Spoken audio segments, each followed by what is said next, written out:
Hello, everyone. Welcome back to 3 News Now. I'm Stephanie Haney. It's Tuesday, September 29th. This is where we bring you the top stories from WKYC.com and our WKYC app. Thanks for choosing to be here to get filled in on everything that's impacting you here in Northeast Ohio. And it's a very big day here in Northeast Ohio. The presidential debate, the first presidential debate of this election year, is coming up tonight in Cleveland. We are getting closer and closer to that. We have live updates for you about everything that's happening leading up to the debate, and that will continue throughout the debate on WKYC.com.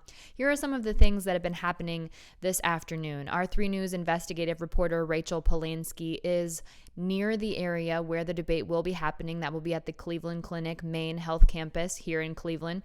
She's tweeted out some pictures of a heightened police presence in Cleveland leading up to the debate. Keep in mind, Governor Mike DeWine did activate 300 members of the Ohio National Guard to help keep things safe and secure through the debate tonight and in the coming days. This afternoon, a big development. Vice President Joe Biden, his wife, Dr. Jill Biden, vice presidential candidate, and Senator Kamala Harris, and her husband, Douglas Emhoff, have released their 2019 tax returns ahead of the first debate. That is expected to be a topic of conversation tonight as the New York Times just released that report. We'll talk a little bit more about the findings of those tax filings that they've released in just a moment. Biden did tweet today that the American people deserve transparency from their leaders. That's why, as of today, he's released 22 years of his tax returns. Now, with that, he is talking about throughout his political career as a senator and also serving as vice president, and then again today releasing those 2019 records.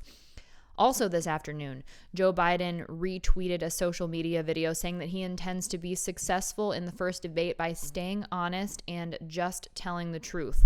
This was a video posted by the account Truth on Twitter. This is a joint project of Joe Biden's campaign and also the Democratic National Committee.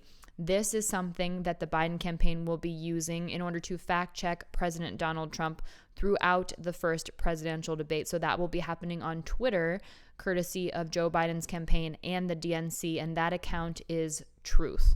President Donald Trump has also been active on social media this afternoon. He retweeted a group that endorsed him and thanked them for their endorsement. That is the Philadelphia Firefighters and Paramedics Union, who posted today on Twitter that they are endorsing President Donald Trump for re-election. And President Trump also tweeted a link with his campaign website that has voting information by state for people. So now let's talk about those 2019 tax returns that have been just released by the Bidens and also Kamala Harris and Douglas Emhoff. For former Vice President Joe Biden and his wife, Dr. Jill Biden, they reported almost $1 million in taxable income in 2019 and paid almost $300,000, or about a 31% tax rate in federal income taxes. This is in 2019. Now, remind you, we do not have President Donald Trump's tax returns for 2019. We do know that he continues to say that he's been waiving his presidential salary, but we do not have his most up-to-date tax returns. We don't have any of his tax returns because he's not released them. And the New York Times, which published the article about the tax returns that they were able to obtain, did not publish those actual returns. Now, Biden's running mate, California Senator Kamala Harris, and her husband, Douglas Emhoff, released their 2019 tax returns as well. They reported paying $1.05 million in personal income taxes and about $1.2 million in total federal taxes on about $3.02 million in taxable income.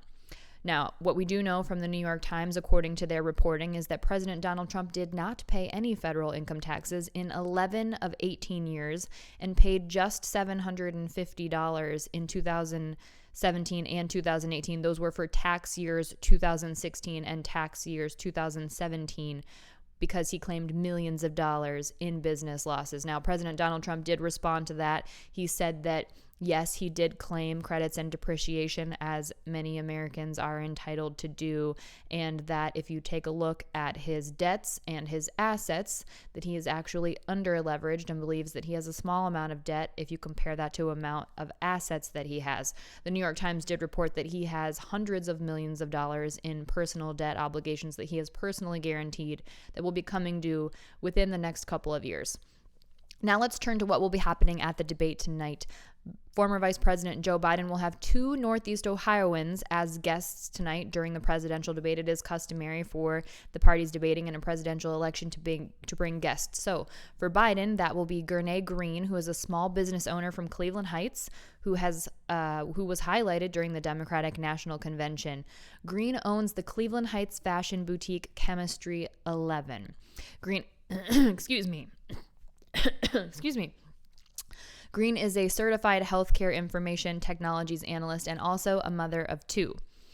Also, guest of Biden will be James Evanoff Jr., who is a service technician in Cleveland.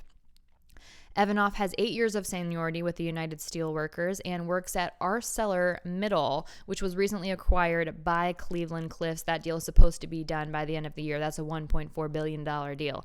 Now, Biden's third guest will be Kristen Urquiza, and Kristen Urquiza shared a very powerful story during the Democratic National Convention about losing her father to COVID-19 in Arizona. Urquiza said that her father's only pre-existing condition was trusting Donald Trump, and for that, he paid with his life. Urquiza said during the DNC that her father listened to what President Donald Trump was saying about how COVID-19 was not serious and went out and did contract COVID-19 and then ultimately ended up dying from COVID-19. Urquiza is an environmental advocate at Mighty Earth and co-founded the awareness campaign Marked by COVID. Biden's campaign says that Vice President Biden's debate night guests represent the working families he will fight for as president. They will each highlight how Donald Trump's failures to control the virus and save the economy have hurt hardworking Americans' lives and livelihoods. We do not yet know who President Donald Trump's guests will be if he does in fact choose to have them. Now, as a reminder, the debate is happening tonight at 9 p.m. You can watch that on WKYC on TV, also on WKYC.com, our WKYC app, and the WKYC Facebook and YouTube pages. The topics that we expect to be discussed tonight at the Cleveland Clinic main health campus include the economy, President Trump and former Vice President Joe Biden's records of service in the government, the Supreme Court, COVID-19, race and violence in our cities, and also the integrity of the election, as well as the taxes issue, which just came out in reporting on Sunday. Again, not clear if they'll be swapping out a topic or if they'll be fitting that in there, but as of now, what we know is they expect to have 15 minutes per topic, moderated by Chris Wallace of Fox News Sunday. Now, speaking of COVID-19, which is a topic which will be discussed at the debate tonight, let's take a look at those latest numbers here in Ohio from the Ohio Department of Health. In the last 24 hours, new daily reported cases, new daily reported deaths, and new daily hospitalizations are all up. In the last 24 hours, there have been 1,105 new reported cases of COVID-19. That brings the total here in Ohio dating back to March 9th to almost 153,000. Now, our 7-day average testing positivity rate is 2.9%. So over the last week, that means for all the COVID tests being done, about 2.9% of them are coming back positive. And in the last 24 hours, we've seen a significant increase in reported deaths. That number is now 27 deaths reported in the last 24 hours, bringing that number here in Ohio to 4,783 total deaths related to COVID-19. As we've said, that is a number that jumps around quite a bit. We'll see it in the single digits, we'll see it in the 50s, we'll see it in the 20s, the double digits, really jumping around quite a bit from day to day. There is a lag in that reporting as well.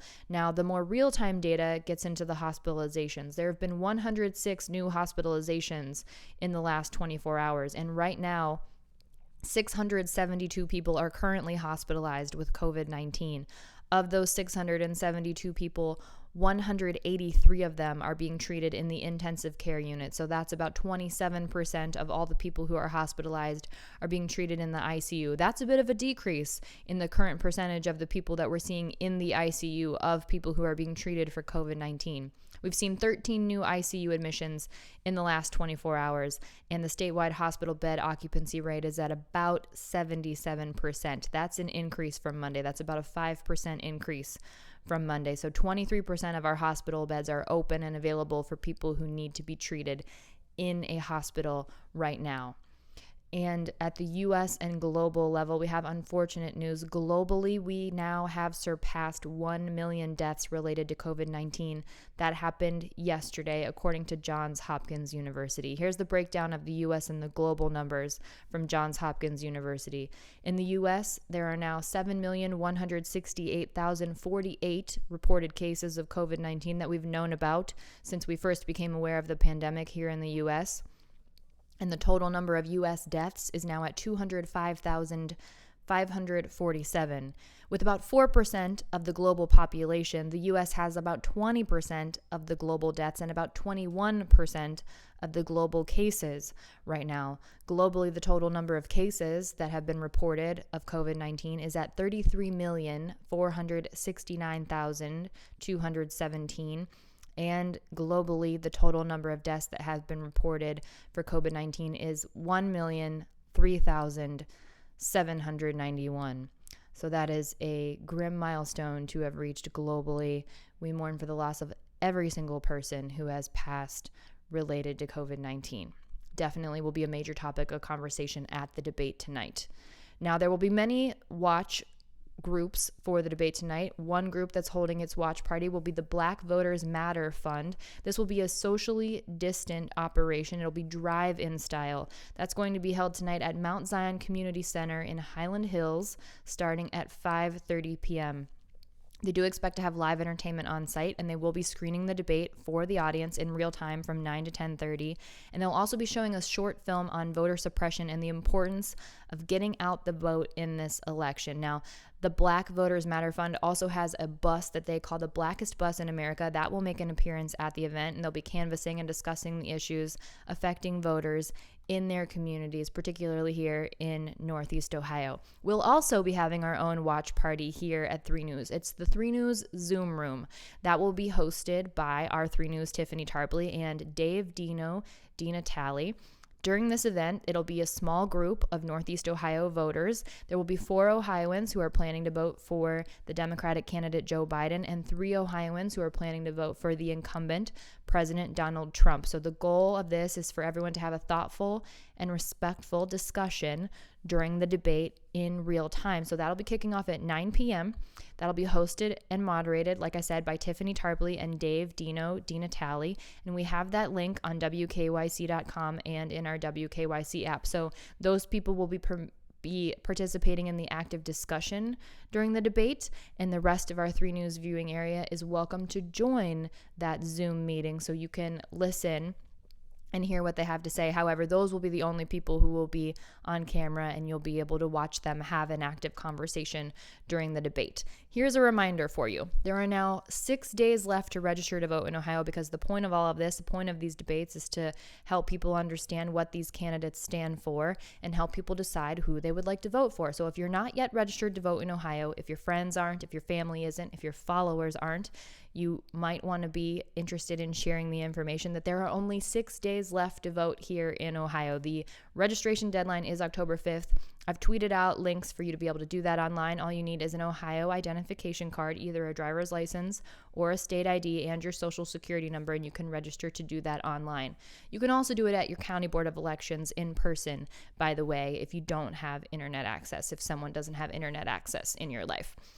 But the debate's not the only thing going on tonight. The Tribe is also preparing for night 1 of the wild card series in the playoffs against the New York Yankees. That's happening here at Progressive Field, and the Tribe just announced the changes to their 28-man roster for tonight. So they will be adding outfielder Bradley Zimmer to tonight's roster, and they sent pitcher Adam Plutko down to the 12-player standby squad. So the standby squad will get to stay in the Major League bubble with the 28-man roster if the Tribe advances to the American League Division Series, which is after this. But first, to get through that, they have to get through this best-of-3 series, which kicks off tonight at 7 p.m. against the New York Yankees at Progressive Field. So tonight and tomorrow, they're playing at 7 p.m. Third game, if necessary, will be on Thursday, and no time has been released for that yet. But tonight, we will see the Tribe pitcher Shane Bieber take on Yankees pitcher Garrett Cole, and that's at 7 p.m. And then Game 2, the Tribe is putting up Carlos Carrasco to pitch against Masahiro Tanaka for the Yankees. That's on Wednesday. As I said, best of 2 advances to the postseason division series. Let's go Tribe, rally together. We will all be sort of watching and listening on like 7 different screens tonight while we're paying attention to what happens with the Tribe. We're watching the debate. We're following along on social media. We're following the live blog on WKYC.com. A lot going on, but everybody has a computer and a TV and a phone, so we'll get through it. If you want to be a part of that conversation tonight about the election, by the way, it's #3election to participate in that conversation tonight. One more thing to let you know. We know the date for the Christmas Ale first pour from the Great Lakes Brewing Company. It is October 22nd. So coming up very soon here, just a couple of days earlier than it was last year. And you can still participate in the first pour at the Great Lakes Brewing Center, but you do have to make a reservation this year. You can't walk up. There will be no walk-ups allowed. It will be a small group. People will be physically distant. But here's what's new this year. You can also have your own first pour at home. So they will be having pre-orders for first pour at home packages. There's about 5 different packages, and those pre-orders open up on October 12th. So if that's something you're interested in doing, make sure you get your orders in for that. And at least one of those packages includes some pretty cool Christmas ale swag. So if you want to have your first pour at home, you can do it with the Christmas ale hat, bundled up in some Christmas ale socks, and sipping your Christmas ale. You'll have to make your own cinnamon sugar rim at home, though. That's it for your 3 News Now afternoon update for Tuesday, September 29th.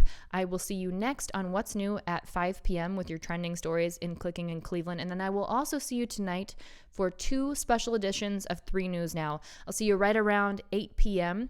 with what you can watch out for in the debate and what to expect. And then I'll see you right after the debate with a recap of everything that happened, the big moments, and breaking down how it all went.